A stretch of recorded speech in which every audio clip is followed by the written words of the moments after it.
Hey guys, it's me again, and yes, I'm wearing the same outfit as my last video, which was my announcement, pregnancy announcement video, and that is just simply because that was more of like an intro and an announcement of me being pregnant and all that kind of stuff. But I wanted to do a quick rundown of how it's been so far. So I didn't know I was pregnant at all. We had technically been trying for about a year, I would say, but kind of like it was more like if it happens, it happens. But then for the last 5-6 months before I got pregnant, I was like, okay, I really do want another baby, and I want a baby that's close in age to Nazmia. I really want her to have a friend. And then it just wasn't happening, and everybody was like, oh, it's because you guys are it's because you're breastfeeding, so it's not going to happen until you stop. And at this point I was trying to stop breastfeeding, but it just wasn't working for us. Nazmia was not having any of it. She was just like, no. Okay, literally those were her words. It was like, no, with loads of screaming after that. So I kind of just didn't think about it. And then how did I find it?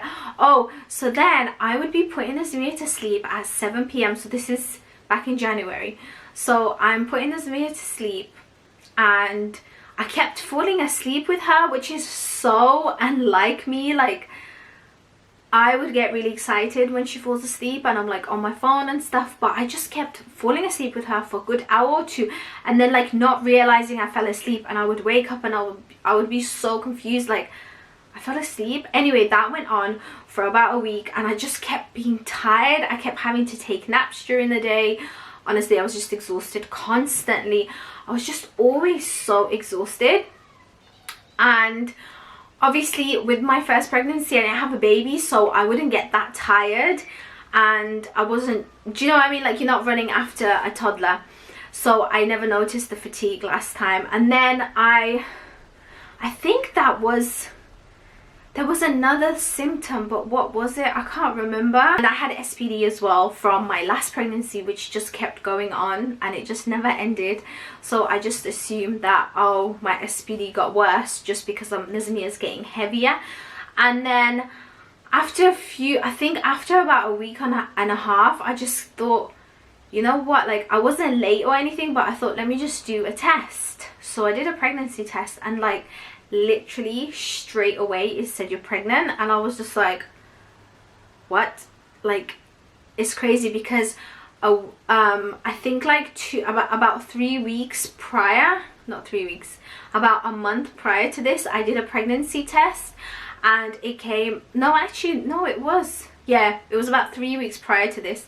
I did a pregnancy test and it came out negative, and I was really upset, but at the same time I was like, it's cool, it's just not meant to be. And then so this one, like I was expecting it to be negative. Like I really didn't think I was pregnant because I was just feeling tired.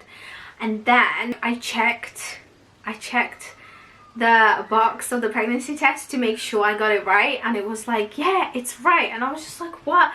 Oh my gosh, like I'm pregnant. And I called my friend and I told my friend.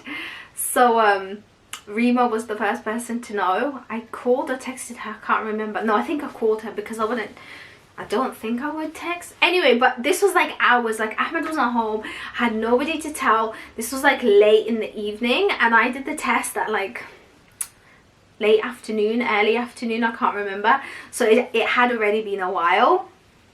And then I was like, okay, so me and Rima were like, okay, we're not gonna tell Ahmed, we're gonna do a really cute like surprise thing where I'm gonna be like, oh, you know, like do a really cute thing and film it. So I waited till the next day, and then I was like, okay, you know what, I don't have any of the supplies, I don't have anything, so there's absolutely just no point even trying to do like a surprise thing. And then filming it was such a hassle because obviously Ahmed doesn't come on, it's not something it's not something we both do. So I was just like, okay, you know what, and then, but in my head I was like, I'm still gonna do something. So I went to him and I was like, guess what?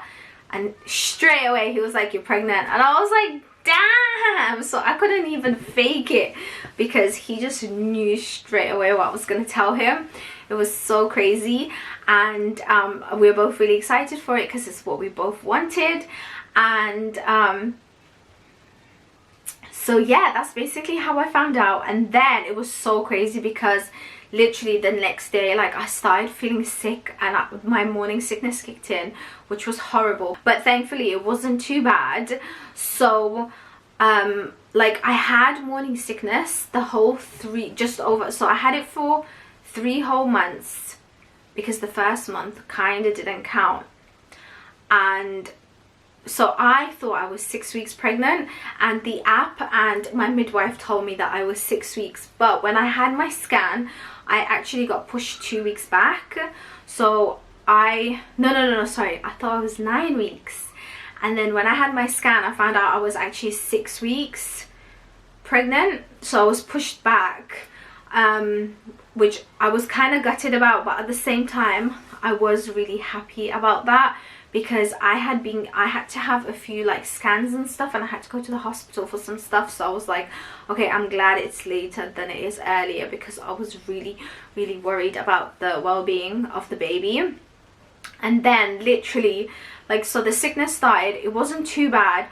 Thankfully, I only vomited a few times, but to be honest, a lot of the time when I actually did want to vomit, I couldn't, because I had anosmia, and it's like, you know, once you start being sick, like, you just can't stop. So I had to keep holding it down. And what really helped me this time around was I had lemon juice literally at least once a day. So once or twice a day I would drink lemon juice, and then I have ginger tea, like a ginger tea bag for breakfast, which really helped. And I realized my sickness was so bad last time around, because I didn't realize, but like, this time around I knew with the breastfeeding and everything, I realized like it was hunger that was making me sick. So I would have to make sure I've eaten before the sickness started, if that makes sense. So I'd have a meal and then I wouldn't get sick, whereas the next day, if I didn't have a full-on meal or I had a little snack or something, then I would start feeling sick. So I just had to keep myself like full, and I had to keep myself, that's also why I put weight on, because I just had to constantly keep eating so I don't vomit.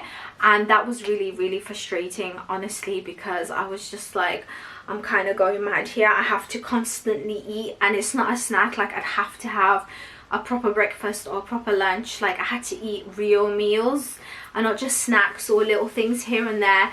And also my heartburn started so early, it was insane. My heartburn started like from the second month, at the beginning of the second month, whereas last time it started when I had a proper bump. So I think from like 6 months onwards it started, and that was very difficult because like I can't eat bread even now, like, so I've almost cut out bread out of my diet. Dairy is a difficult one because I'm lactose intolerant, but when I get pregnant my lactose intolerance kind of goes down. But then it also depends on what dairy products it is. Like cheese I just cannot handle, and it's my favorite thing ever. Yogurts I'm not too bad, I've been trying to eat it, but then at the same time it's like I don't want to get a stomachache, but then I'm trying to eat as much calcium based products as possible. So yeah, that's basically how it was at the beginning. And my other symptoms, oh yes, so I started, this was hell. So I had restless leg syndrome in my last pregnancy. This pregnancy it came back, and it came back with a vengeance, and it came back in like the first month. So I had it towards the end of the first month. I'm telling you guys, it was horrible because I'm up all day with anosmia. Then at night, literally, like I'd fall asleep, I'll get sleep for about an hour or two, and then after that I couldn't sleep till about 6 in the morning, and then like 6, 7 anosmia wakes up.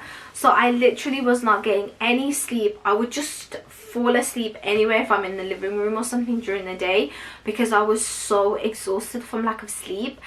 And what helped me, which is something I really wanted to share with you guys, was, but I didn't want to share it too soon because I wasn't sure if it actually worked, but I went to a fertility and pregnancy acupuncture clinic in Birmingham, and it's in Solihull, and it's amazing. Like, mashallah, mashallah. I don't want to jinx myself. That's another reason why I didn't want to mention it, because it really helped me straight away from my first session. It was amazing. And I'm actually really upset because they've been closed since Corona, and they help with SPD pain, and I've not been able. I need another session, and I've not been able to go because it's closed, and I have been in agony. Like, I cannot tell you how bad my SPD is. So bad that sometimes I can't even step on my right leg. Like, I can't step. Like, going out on walks with Nazmia, I'm in excruciating pain constantly. And it's crazy because when I had this pain last time, I was bed bound. Like, I would not get out of bed. But this time around, I don't have a choice, and I just know it's gonna get worse and worse the bigger I get. That's basically everything I wanted to mention in this video. I am gonna talk about the acupuncture and everything a little bit more in detail in a separate video if you guys want me to, so let me know if you do. I'm really excited to do these weekly videos, and I'm gonna try and keep them as real and as raw as possible, and I think it'll just be really exciting to take you guys on this journey, because I kind of didn't do that last time, and I didn't know how to, and everything was just so new to me. But this time around, it's like, I know. I wanted to show you guys my bump so you can see it properly. Black probably wasn't the best idea to wear, but honestly, I couldn't wait to announce the pregnancy just so that I could just be free and wear whatever I want to wear, and it's fine if I've got my bump on show. It's cool. So yeah, bye guys.